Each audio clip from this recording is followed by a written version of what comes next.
Hello and welcome to the Radio Academy podcast. My name is Christian Hewgill, and every week we take a look at a particularly brilliant recent project from the world of podcasts and radio to either see what we can all learn from its success or just to be a bit nosy about how they did it. But this week's episode is a little bit different. We've got highlights of the 2022 Radio Academy Festival. Now, the festival is the biggest gathering of the UK radio and audio industry, and this year 400 delegates heard speeches, workshops and presentations from presenters, producers, station bosses and loads more besides. Now, this year's event was held at the Royal College of Physicians in London, and coming up in the next hour or so we'll hear from the team at talkSPORT on how they went about covering an international football tournament in the pandemic, and BBC Radio 2's Michelle Visage on her love for radio. But first, the event started with a word from the BBC's Chief Content Officer, Charlotte Moore. As we begin this year's Radio Festival, I do want to salute the last 100 years of radio services in the UK. I think it's a fantastic industry, and for us all to take a moment really to reflect on why we do what we do every day and how it really does touch people's lives, and why we're all here celebrating the enduring power of radio. As Emma said, that Avenger team of people all really trying to inspire people to love radio. And it's funny to think how often we've heard about the death of radio, only to see itself reinvent itself again and again and again. And yes, there are challenges, but I think, like so many of us here, we're all excited by the challenges, because with every challenge comes that next moment to really reinvent. We've had some great ambitions at the BBC, and I know there are many people here today with lots of extraordinary, innovative plans as well about how we reinvent in this world of so much choice. And when I look back to the programme and look ahead to the programme rather for today, and all the inspiring things that you're going to be discussing, from metaverse to sustainability, I think it's really humbling to think that we're all gathered here because of that something that happened 100 years ago with that little box that those men in sheds came up with. We've got a lot to thank them for. It really was the birth of BBC Radio, but it's to everyone in this room, everyone in this industry who's helped secure the success of radio in the UK throughout the decades. So it is to be celebrated. You're all why live listening is still so popular, why there's such origination going on with podcasts and on-demand music, and why millions of listeners continue to choose to share their lives with us every day. And I'm going to end with, as the producer and director Hallie Flanagan said many years ago, the power of radio is not that it speaks to millions, but it speaks intimately and privately to each one of those millions. And I do think that is why the power of audio is still so potent today. It certainly is, and that was a message shared by Richard Dawkins. Richard is Bauer's president of audio, who spoke about the versatility of audio in this modern era. I think we see that audio ports very easily as a medium across platforms and across devices. So as new devices come along and new platforms, there's real opportunity then to find the right type of audio to sit on those platforms. So we've obviously been spending a lot of time on working with connected platform organisations, ensuring that our content is readily available in all of our different markets. But we've also been very busy in content. As I say, we see a really bright future in radio, so we continue to innovate in the broadcast portfolio. And then in terms of our commercial monetisation, markets move at different speeds, and we're very sensitive to that. But you will see how across all of our different markets we're building new products and services to essentially deliver greater engagement for our advertisers. And here in the UK, that's Octave, but we have products in other markets as well. And so, when you look at your rivals and you look at the market in general, you're obviously a company with a lot of heritage. But what do you think of yourself distinguishes Bauer in your approach, your mindset, compared to your rivals? I think our European profile is a real advantage. We see the diversity of cultures across our 9 different markets. They all share very similar passions and business models, and there's a kind of Bauer culture. We're all very passionate, and we're all big believers in team working, etc. But I think by seeing these different cultures and different markets, it makes us really sensitive to always putting the listener first and also being very close to our customers. And for us, having this kind of local market presence is a real defining characteristic. What being part of a bigger group allows is investment, it allows sharing of knowledge, creativity, and getting that combination right, I think, is something that we're doing well at the moment. Richard and Charlotte were our first two keynote speakers, and we'll come to the third and final, Tom Connaughton, the MD of Spotify UK and Ireland, a little bit later. But while we're on the subject of innovation, one of our sessions this year was titled Are We Too Late for Gen Z? With Jay Richards, co-founder of Imagine Insights, and this panel of Gen Z creators who talked about the value of raw audio that hasn't been edited too much. So my name is Adesi. I am a writer, development producer and podcast host, and I'm a screenwriter in general, so yes. I love that. And Paul, what about you, my friend? My name is Paul. I'm a trainee solicitor, and I also host and produce my own podcast, which is a football business podcast that goes behind the scenes. Love that. Absolutely love that. So they're both within the space that you guys care about, which is always a good idea, right? So before we kick off and I ask these guys a few questions, I've got two statistics that I think are quite important. The first one is 89, so this is all directly from our community. We got this insight directly from our community. So 89% of our community agree that the audio sector has had a revival. Everybody, you can breathe. Because you're all panicking, right? You're like, what's he going to come talk about? Is he going to tell us everything's going to be disappearing? No, 89% of our community say that the audio sector has had a revival, which is great, and we'll deep dive into that in a second. But the one that's interesting is 32% of our community value raw and honest content with less editing. I know you're having heart palpitations. What do you mean less editing? What is that? But we're going to deep dive on that one first. Adesi, I'm going to come to you first, my friend. Why do you think audiences prefer raw, less edited content? Raw, less edited content tends to feel more authentic, and I think this generation really values authenticity, things that feel genuine, and that's why TikTok is amazing, because it's everyday influencers, it's everyday people that we relate to. Regarding audio, I love listening to unedited content because it feels like I'm talking to my friends, even though I'm not actually involved in the conversation. So podcasts are great when you're doing things in the background or when something's happening and you're just like, yeah, I relate to that. That's cool. That's interesting. I think I love the idea when you're saying talking to your friends. And I think that's one of the things that I used to love about radio, and complete honesty. I haven't listened to radio for about 5 years, so I apologize.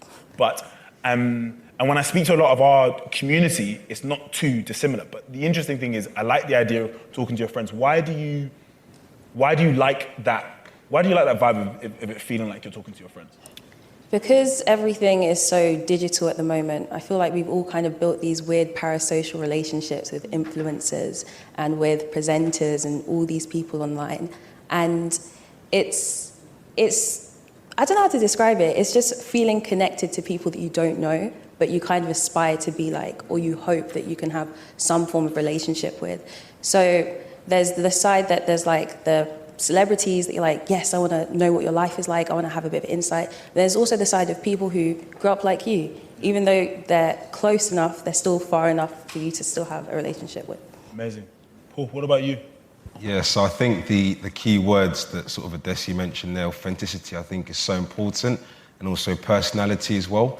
And I think when it comes to content, authenticity is so important because it's a noisy world and there's so much content out there, but when you tap into authenticity and personalities, that's where that uniqueness comes out, and that's what makes content sort of stand out, really. And I'm a big believer in that, and I enjoy listening to content where it's raw, and it's raw because people are being their authentic selves.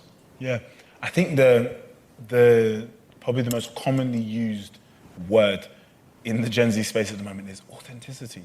I don't even know, honestly, sometimes I'm like, what does that even mean? Like, what the hell are you even talking about? So, Paul, for you, when you say authenticity, what exactly are you meaning?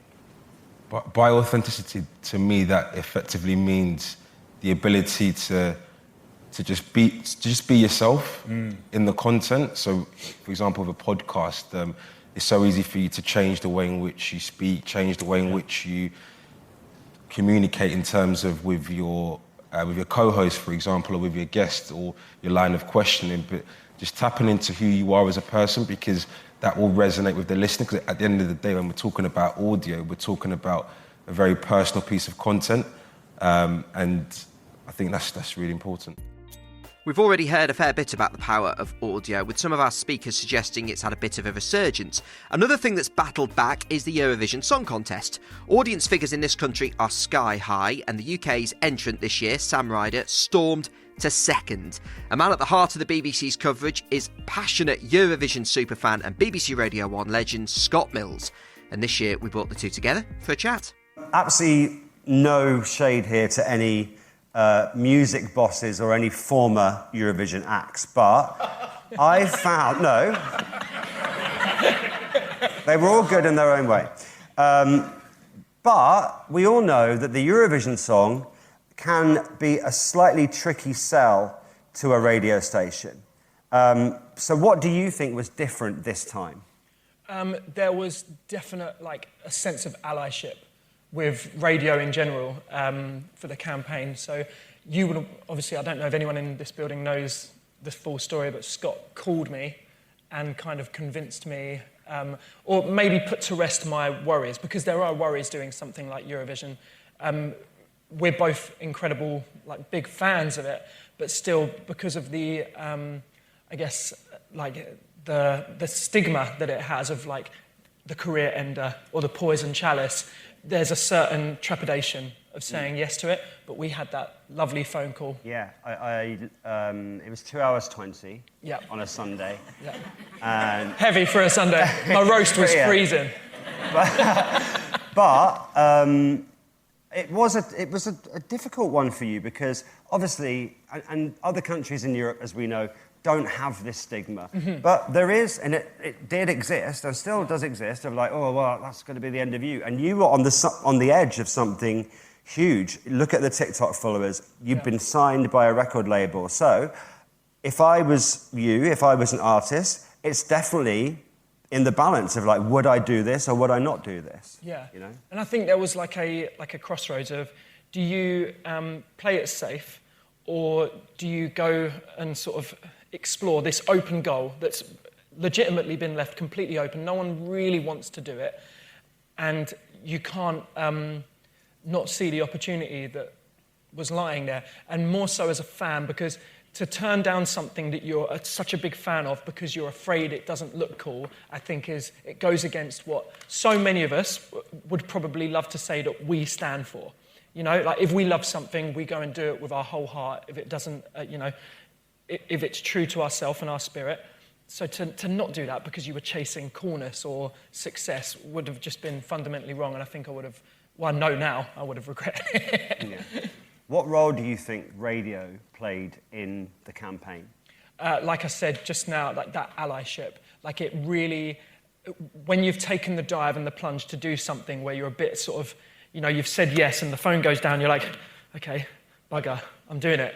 This is it. But then to have that support immediately, it kind of makes you realise that, I've got friends here, I've got support, I've got people that believe, people that are also massive fans, and they just have this ambition and passion for this project to do well. And knowing that you're not on your own, you walk onto that stage essentially on your own, but you're not at all. There's such a team, and that was radio. It felt like home coming to chat with you and Chris, and going to all the networks and having that space where people were actually enthusiastic, and you didn't see that glazed look in their eyes where oh God, here's the new lamb to the slaughter kind of thing. I mean, to be honest, that was a certain feeling right at the very beginning, but some of those looks were coming from people that I knew that they were fans of Eurovision, and they had just become slightly jaded, like we all have, at times become.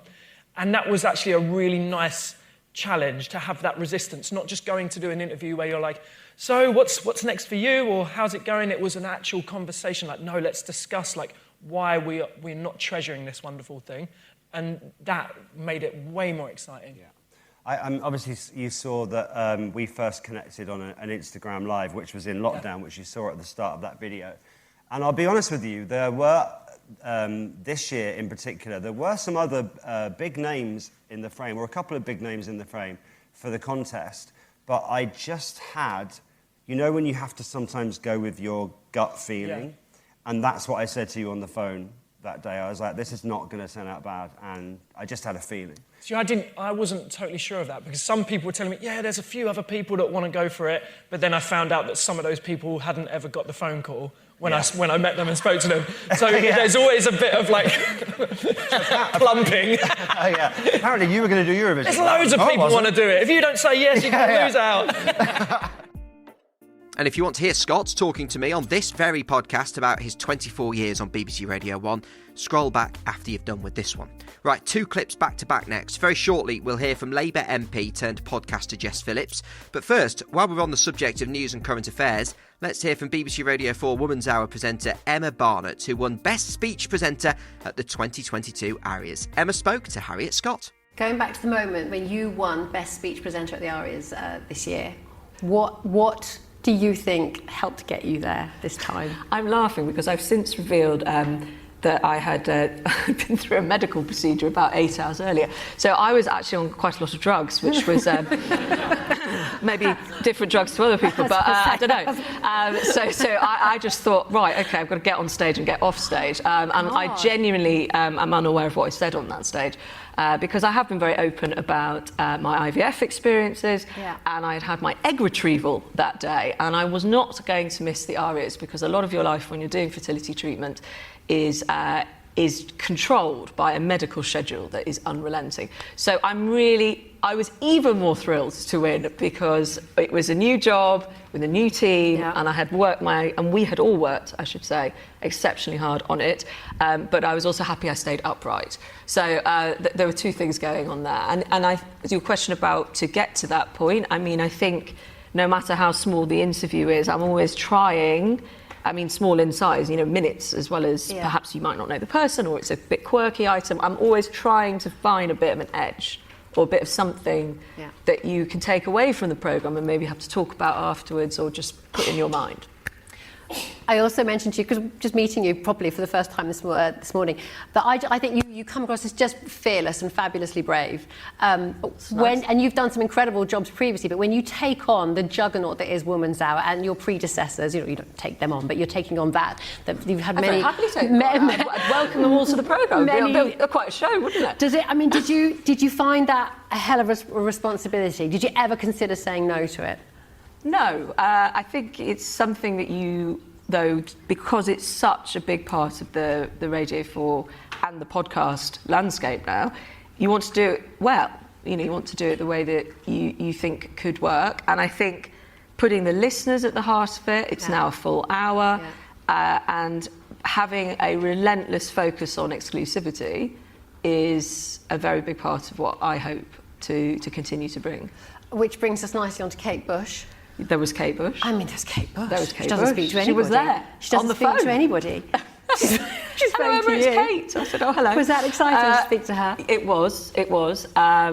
Sometimes things align, but I have, I don't know. Do other people have this? I'm sure we've got producers in the room. I have a list on my phone of people that I want to have on the programme, or any programme, and it's constantly, I'm putting yeses and nos, I'm putting maybes, I'm putting the next thing, and she would be on what I would call my longest bid list. And it was absolutely thrilling to be able to talk to her, in some ways about almost just hearing what Kate Bush did during lockdown, which is part of what came up.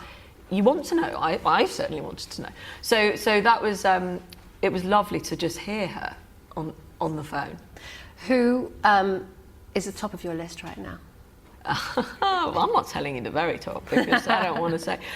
For others, I think we need to get J.K. Rowling on Woman's Hour. Yeah. I think there's a lot that she has said, but there's not a lot she's said in conversation or in dialogue or in interview. That Twitter and other social media platforms give us a great platform, and yes, you do reply, but you're not in an exchange or an interview. So she would be one. Yeah. I have tried for quite a while to get Monica Lewinsky on many programmes that I've worked on. I still think there's more to say almost now with some of the way the climate has developed. God, it would be different, wouldn't it? Yeah, and very rightly, she's very wary of the media. That there are about 27 others on that list at the moment, I think, if I'm to be precise. But I won't go through all of them. what are the transferable skills between your day job, as it were, and what you do in your podcast, or is it semi-permeable? It is completely transferable. I have to tolerate less dickheads in doing the podcast. Considerably fewer. It's just hard to get her to open up, though, isn't it, Jess? That's the problem I always get. It's like so political about stuff. But look, the reality is there's something about having, and whether people, when they come on, realise it or not, there is something about the way that I am a bit famous. It's not the fame bit, it's the fact that I have a status in society because I am an elected representative. And it's the same way my constituents feel about me, or people who write to me.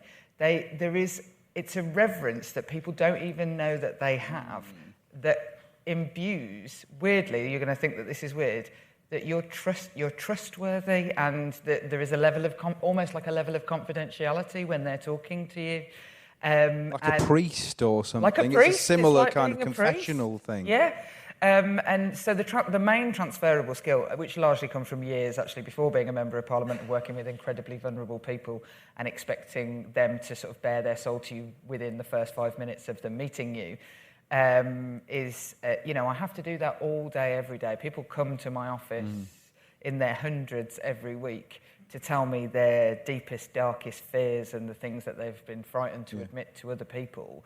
And so you have to learn very, very quickly the sort of techniques of making people open up and feel that, and usually it's asking very, very basic and simple questions.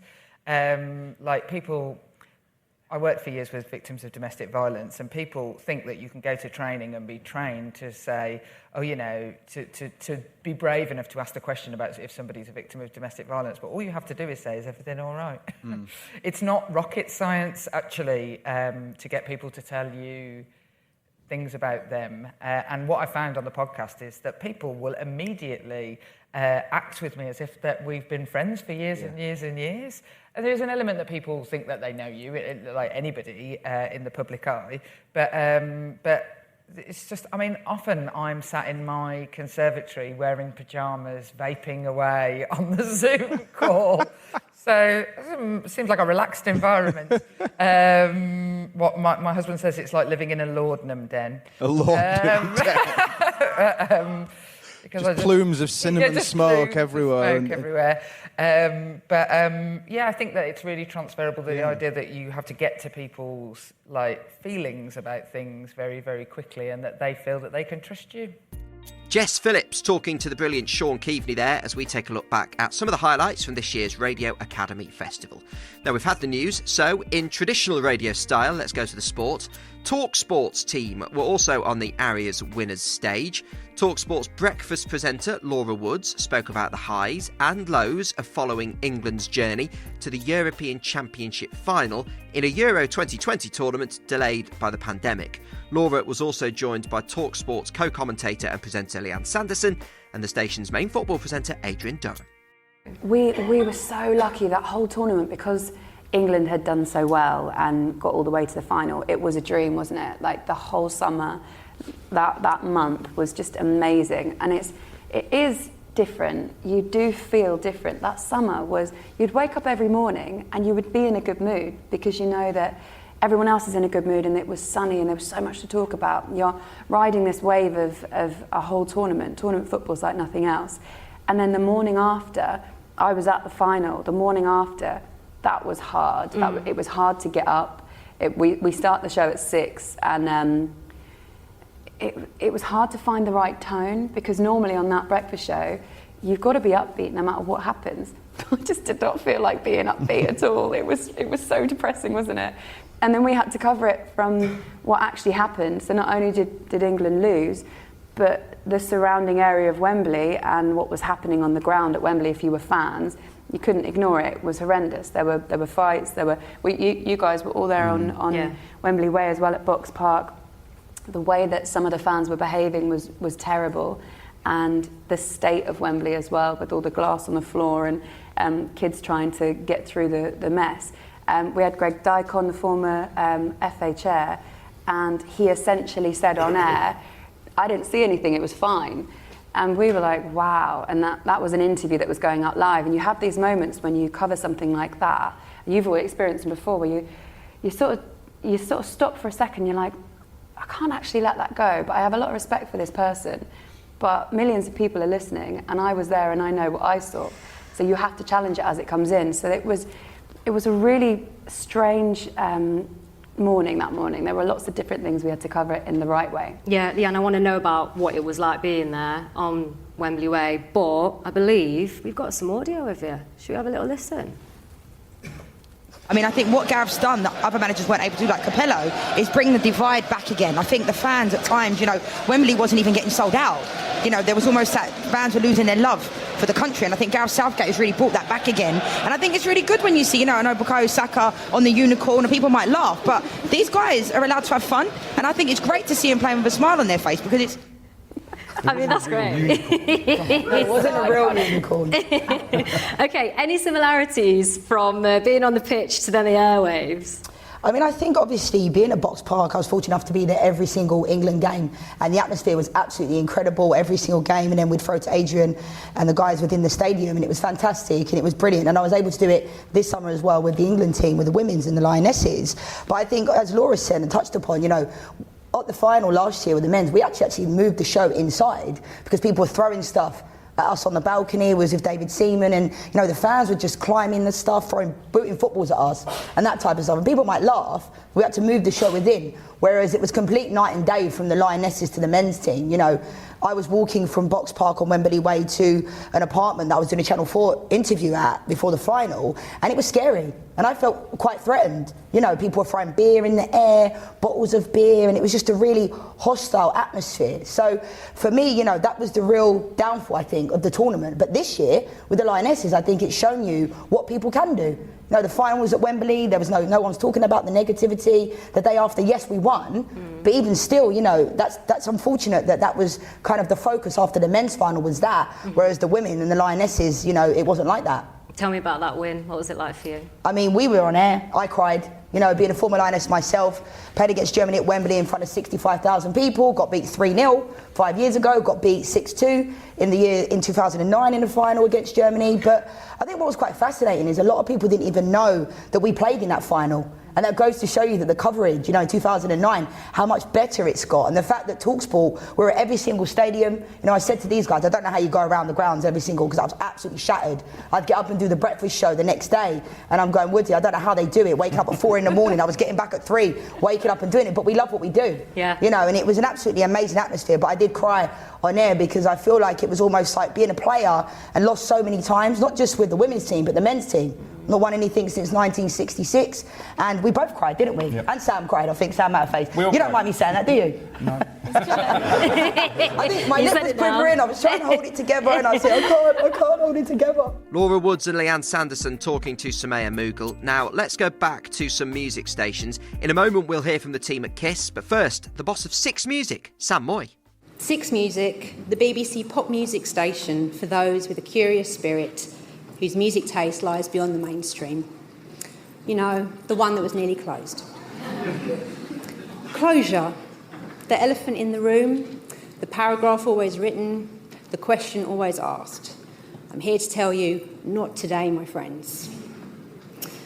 Instead, you're going to hear what defines Six Music right now. A radio station that is passionate about the music it plays and who it is playing it to. A digital radio station that today is the biggest in the UK. We found and we grew our audience because we are really clear on who we are. We're the obsessives, the collectors, the admirers of artists pushing through boundaries or just ignoring them, who set themselves apart and who are singular and who subvert the status quo of what might be popular at a particular moment in pop culture. And where they lead, inevitably others follow. We love music, and we try to play it all. Punk, funk, blues, soul, hip-hop, rock and roll, techno, go-go, electro, soco, bawling indie guitar, drum and bass, reggae, ska. And on occasion, death gospel. And we play an awful lot of it. Last year, Radio Monitor identified that a typical commercial radio station, on average, would play 2,700 different tracks. Six Music played over 19,000. On average, 80% of the music on our playlist is signed to an independent label.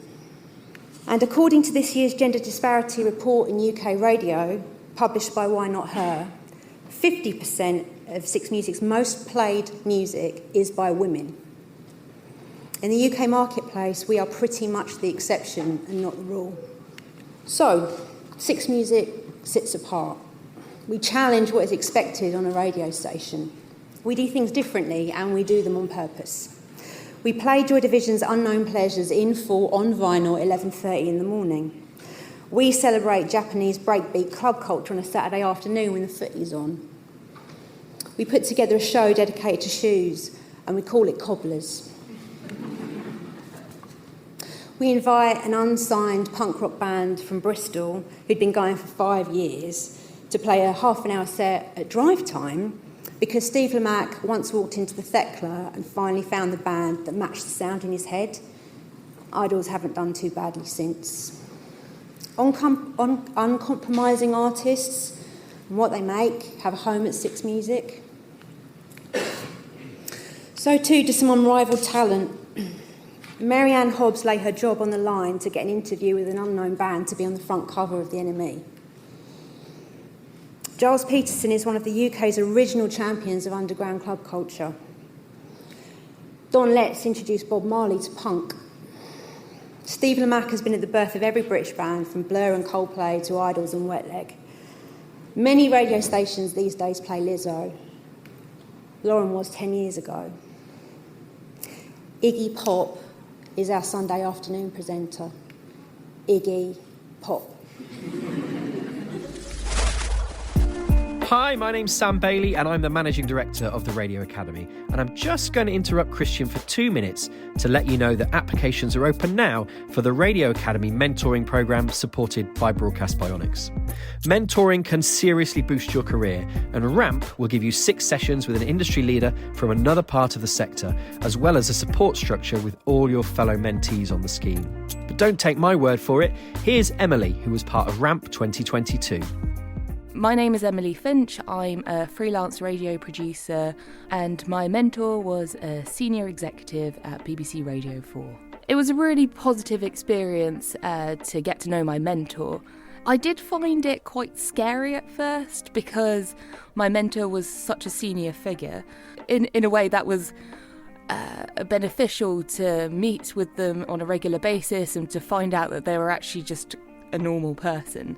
I had a long-term goal that we set out at the start and kind of smaller objectives that I would work towards within each session, which I found incredibly helpful and helped me kind of break down exactly what I wanted to achieve during the mentorship scheme. I got out so much from the cohort relationship. We met as a group of rampers every week. You know, you just learnt so much about a section of the industry that I didn't really know much about. And we're still in touch with each other regularly on WhatsApp. We have a WhatsApp group, and we still rely on each other, especially if we're having a particularly bad week. It's always good to know that there are people within the industry that you could speak to in a confidential way. It has turbocharged my career because it's given me the confidence to apply for jobs that I previously didn't think that I was qualified to do, and I really recommend it. If you like the sound of turbocharging your career, the Radio Academy mentoring programme supported by Broadcast Bionics might be just the thing you need. Applications are open until the 10th of October, and all the details are on our website. And if you want to know more, our mentoring director, Hannah, is hosting a Zoom webinar all about RAMP on Monday the 3rd. Register for that and find out more at radioacademy.org. Hello, I'm Tatum. So this is the KISS family right here. Where are we on the schedule? So I'm on in the afternoon, Monday to Saturday. Kaylee on Kiss Fresh, you can find her on the weekends. We've got Andy, Kissery legend, also on the weekends, and Els, Kiss Fresh as well. So basically, I guess like what Emma said, we want to kind of go through our superpower at KISS actually, and hopefully kind of carry on a conversation for yourselves, if there's some bosses out here, I'm sure there are, after we've kind of spoke here on diverse routes into radio. So I feel like we should start with you, Els, because yours is totally different. So you are a Man City presenter, YouTuber, gamer, you got a podcast as well. How did you end up here? My route was a bit weird as well. So I worked in an office. So I was working at IBM doing computing. I'd just graduated. And I used to upload onto Instagram just me complaining about everything, because that's how I got my nickname, The Witch, just because I complain about everything. And I would be on my commutes just in the morning, like 9 to 5, and someone from Rinse FM found me on Instagram, just basically chatting shit. And he was like, oh, you're quite funny, but you're not ready yet. And I was like, I don't know what that means, but okay, never presented before. He came back 6 months later and he's like, do you want to come in for a meeting at Rinse? And I hadn't really heard of Rinse because I'm not from London. And I was like, why not? So off I went, had a meeting, and then they gave me my own radio show. Where So you got scouted, just to clarify here, you got scouted from chatting shit on your Instagram stories? Yes, I did, yeah, just by complaining about everyday things in life. So I had a show on Rinse for about a year, talk show, didn't play any music because I don't know how to DJ or anything. Never presented before either, I just presented to like bankers. So I did that, then I started my own YouTube channel where I play video games, and that really took off. And I didn't have time to do radio anymore. So I stopped doing the radio, started the YouTube, lockdown happened, everyone was at home playing video games, and my YouTube blew up as well. And then, during lockdown, got contacted by Kiss Fresh, because they're a digital radio station that were looking for new presenters, and my audience was also young and into video games and music and everything, so it kind of just made sense. Kaylee Golding. I feel like you're on every radio station out there. If you turn on the radio, there's like a 50% chance that you're going to find Kaylee. You're on Kiss Fresh, you're on Hits Radio Pride, you got loads going on. I don't know how you wangle that into your contract, I'll be honest. You're doing well. So your kind of journey is kind of a mixture of like both traditional and content, right? So let's start from the beginning. How did it all happen? So I wanted to be a producer originally, like it was all about production for me, but obviously in student radio, especially because I'm very much into black music, no one on the student station was really doing black music shows, so I was like, oh, I'm going to have to produce and present my own show. But little did I know I'd fall in love with presenting as well. So I did the traditional route as in like student radio, community radio, and just like pestering every boss possible with demos. And I did that, but what was also important with me is building my own social media brand and really putting out content that I love. So whether that be representing my hometown, Birmingham, representing LGBTQ plus communities, or doing interviews with amazing black music artists that I love, it was important for me to make sure that I'm putting out that content as well. So when I'm walking through the doors at places like Kiss or Hits Radio Pride, they know what they're going to get because I've been doing it. Do you know what I mean? Like, I get to do content that I know and love, and people know and love me for that content now. Mm-hmm. So I think it's really important to make sure that, as well as doing the traditional route, you're also putting out content out there. So when you are walking through these doors, they know what they're getting, but also for the bosses as well. So when you are bringing this talent in, don't try and change them. And that's what I love, like, at Kiss and Hits Radio Pride, they just leave me to do my thing. Like, they just leave it. If a Birmingham track's playing, I'm going to hype it up to the dozen. I know the rest of the country's listening, but I don't care about that. I care about Birmingham in that moment. Nice. And, like, Rebecca knows I'm going to do that. Do you know what I mean? So it's important not to try and change the presenters that you've got once they're walking through your door, because what's the point of mixing things up and diversity and inclusion if you're going to try and make them sound different? Our next festival speaker, Jon Holmes, spoke to us on this podcast about a month or so ago about absolute radio pirates. But right now, here he is chatting about his BBC Radio 4 show, The Skewer, which takes topical audio and, well, plays with it. Here's Jon with Samaya. So, on to politics, and you alluded to this earlier on. It's all kicking off. It can be quite divisive as well, and I know that you take aim at quite a few high politicians. So how do you make sure that listeners across the spectrum can be involved and laugh along with it? I know that you did mention this earlier on, that it's not woke, it's not this or that other, but how have you managed to maintain that?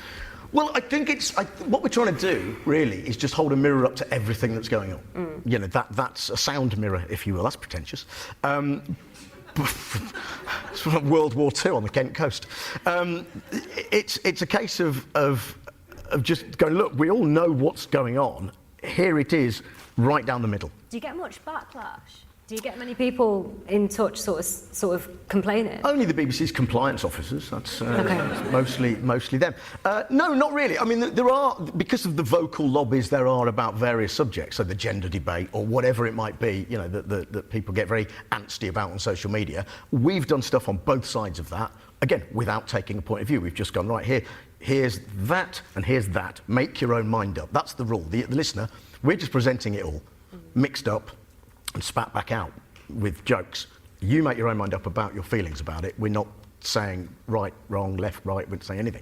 So, yeah, it stirs up some stuff sometimes, but inevitable, isn't it, that's going to happen, especially with comedy. What's the most difficult thing when you're popping an episode for the Skewer together?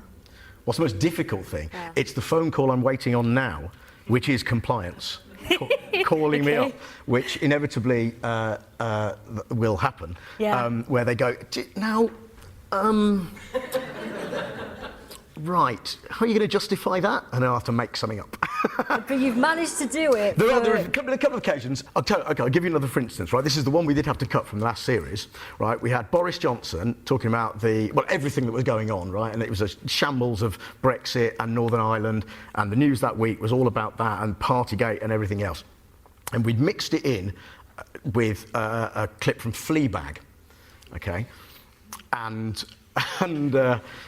it ended where there's lots of Boris doing this, and Fleabag was arguing with Boris Johnson. She was having a chat with her sister on a park bench in the scene. We'd replaced her with Boris Johnson, and this conversation was taking place. And it ended with a famous Fleabag line where he just said something. She went, "Oh, he's such a right? And compliance said, well, because we've had it's quite a sweary show. Yeah. The shout out to the controller of Radio 4, Mo here, who's brilliant with this sort of stuff. But he did phone me up and he went, yeah, just a thought. Look, you know, we are in an election week, and I did a local election. I said, I don't think that the nation's flagship speech station can blatantly call the Prime Minister one of those. Just fair enough. We changed it to shithead, I think, so it's fine. I wonder if the timing was different, whether the outcome would have been different on that one. I don't know. Well, I mean, it was possibly. I don't know. It's difficult to say, isn't it? But it's great that you're trying and you're pushing it out that far, and I think it's needed and it's important, and it's kind of where, I don't know, you sort of push the boundaries of. Oh my God, I sound so like, you push the boundaries of creativity. But no, I think it's, do you know what I mean? I'll get in the bin smear, but I think it's important that you try and that you hear it. Well, I think what's interesting about it, and what it's become in a way, and which was a pure accident really, was the fact that just, as I say, it's a reflection of what's going on, but quite different to everything else out there, because most of that is panel games like Have I Got Any For You, or you know, whatever they might be. But the idea of just taking what exists... I mean, we couldn't have made this show, I don't know, 5, 6, 7 years ago, partly because technology didn't exist to do it in the way that we do it, because there's a lot of audio. I mean, the comedy's one bit, there's a lot of sound design and a lot, you know, they both come together quite uniquely, probably, in there. So it's a lot of sound geeks as well as comedy geeks and angry people. But also, the law's changed. So until, 2014... we couldn't even do it because parody law didn't exist. Jon is always extremely entertaining. Now, in a second, we will hear from our final keynote speaker, Tom Connaughton, MD of Spotify UK and Ireland.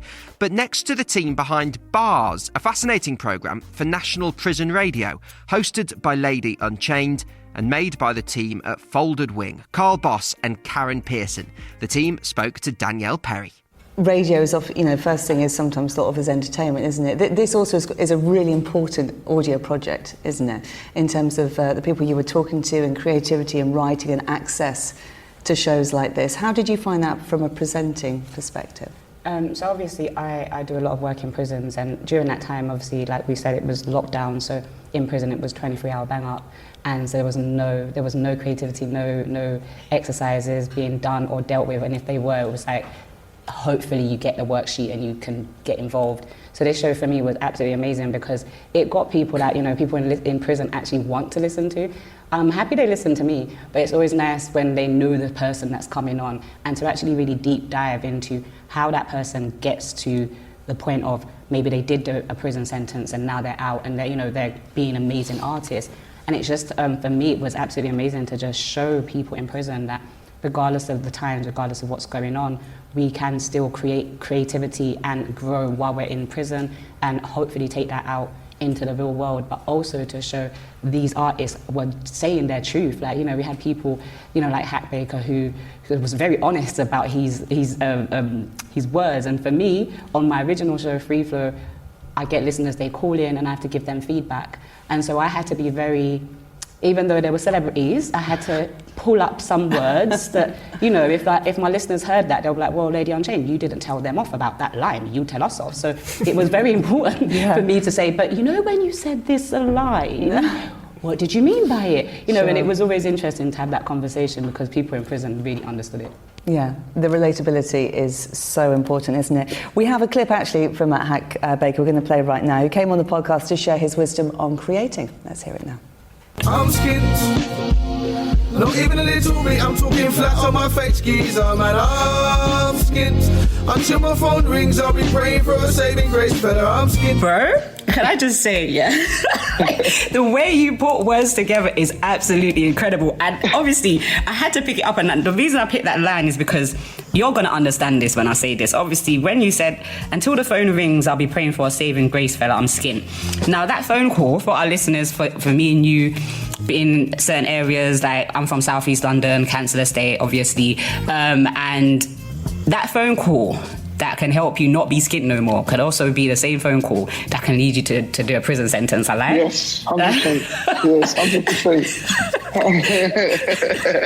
I heard it. I was like, oi, this is my guy, bro. Like, what's going on? Like, can you just take us back to when you was writing that piece? Like, what was going on like in your life? Well, to be fair, I was enjoying myself a lot prior to that. And then it got to a point where I was like, you know what, we can't do this again. Suddenly, I thought, to really, really excel my life and to move on, we're going to have to sing songs. And I was like, really? And I was like, yeah, we're going to have to sing songs, bro. Honestly, this is what we've got to do. But today, I'm here to talk about the future. And that's why I jumped at the chance, really, when Rachel and team asked if we'd be here today, because we're really keen to share our thoughts on the power of audio for creators. And for us, I'm going to start at the top. This is our company mission, as stated by Daniel Ek, our co-founder and CEO. Our mission is to unlock the potential of human creativity by giving 1 million creators the opportunity to live off their art and billions of fans the opportunity to enjoy and be inspired by it. So what does that mean for audio and our efforts there? Well, we've spent a lot of time over the last 3 years or so investing in catalogue, investing in original content and programming. But what we've come to realise really is alongside that, in order for the audio industry to really flourish both creatively and economically, we really need to give the creators themselves the tools that they need to build their audiences and build their communities on the platform. And for us, that really starts with Anchor. Anchor's a company that we acquired in 2019. For those that don't know, it's a tool which allows podcast creators to create, distribute, and monetize their content for free. I think the for free is quite a key part there, because I think historically could be a costly enterprise, right, to record a podcast and get it distributed, certainly costly and maybe opaque. And Anchor has really brought 2 key things to Spotify. The first thing is catalog. So just to give you an idea, it's really supercharged the sort of catalogue that we've got on the platform. The line at the top here shows you the amount of podcasts being delivered to Spotify via Anchor, the grey via everything else. So it's really supercharged our catalogue. But more importantly than the sheer volume of podcasts, it's the innovation that it brings. Anchor provides the technological backbone for us to be able to start innovating and creating a platform for the audio creator of tomorrow. On to our final 2 clips. In a moment, the exceptional Michelle Visage. She talks about her background and journey in radio. But next up, co-creator of the mega award-winning Have You Heard George's podcast, Benbrick, with his talk called An Audio Obsession. Benbrick is a producer, creator and sound designer. Now, I know you're all fascinated by audio like me. This is my kind of room to be in. I'm very pleased to be here. I tried to find a voice note on my phone on the way here and gave up because there was too many. And I was going to change the script, and then I did find a clip, though. It was recorded at Abbey Road. I'm there with George the Poet, and it shows the difference between being inside and outside of a soundproof room. Let's take a listen. Know what you mean. Let's go downstairs.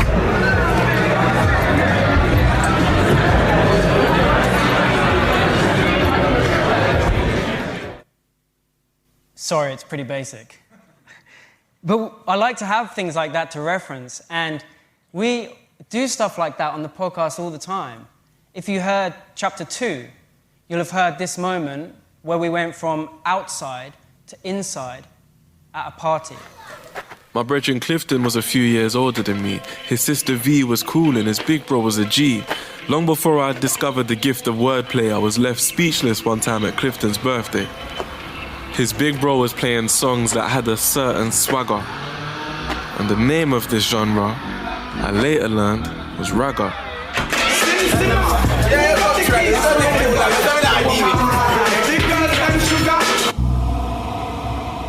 So, by now, George and I have spent months in my studio, and I must have spent years in that one room. And still, every day when I go in and I turn the Mac on and hear the Mac startup sound, I can't help but think, if they'd have detuned it half a semitone, that's better, then it would sound exactly like the song Perfect Day.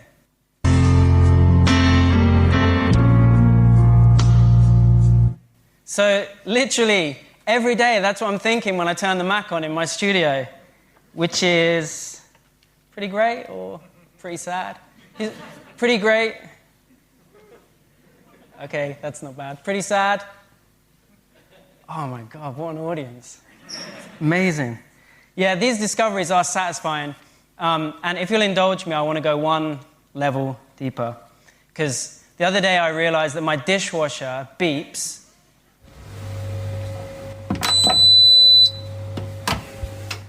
in exactly the same key as this Yoko Kanno song, which I love. See?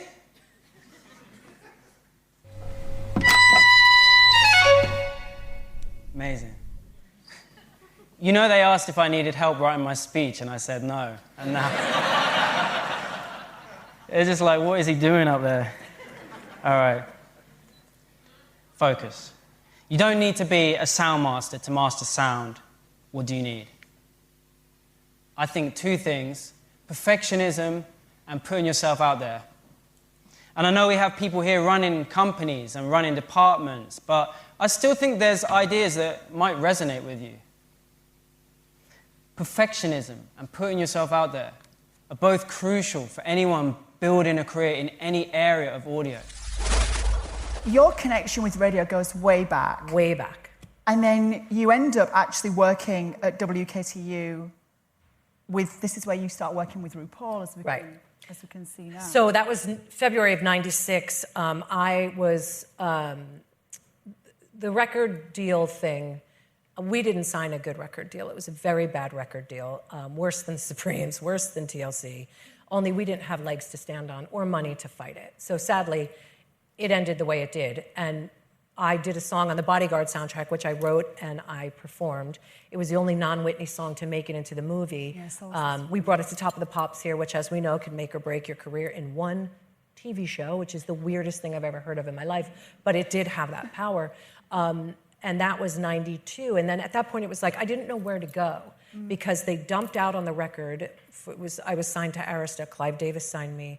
We finished this record, and then my producers got in a fight with Clive, and they never delivered the record. So the rest is unheard of, and supposedly the masters were lost in a flood. It's been a long road. But the point is, my best friend in New Jersey called me. I was living in Manhattan, and she said, they're playing your music on this new radio station. It's all of our music, which would be dance music from the late 80s, early 90s, right? Yeah. That whole movement of Mars, Pump Up the Volume, I can go on and on with that music, but you know what I'm talking about. And all the house music from the Warehouse. Not even that deep. It was more commercial dance, is it, right? freestyle music that would be in New York. would be like, it didn't really make it, Latin freestyle didn't really make it to this part of the world, but a lot of the other stuff did. Rock Me On, Medeas, all those records. Falco. I know, all those records. And they were playing the dance music that I grew up on, loving, that we would hear at clubs and teen nightclubs. And I called every single radio programmer that I met when I was in the girl group, because at every radio station, radio has always fascinated me. So anytime Seduction did an interview, the girls would be like, we want to go home. We're stars. We don't do this. And I was like, can I do the traffic? So they would leave, and I would stick around to do traffic, weather, bits, anything I could do. I might have dated a boy here and there, and by dated, you know what I mean. Yeah. It was just a fun time in my life. I was 19 years old, 20 years old.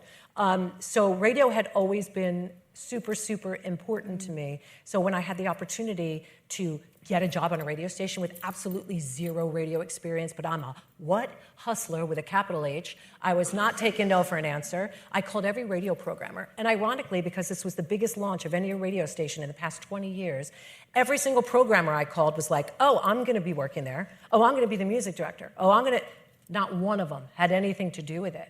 And weirdly, I told my roommate, who was an exotic dancer at a place called Scores, and she said, I think my boss is going to be working at that radio station. And I was like, right, your boss at the strip club is going to be working at the radio station.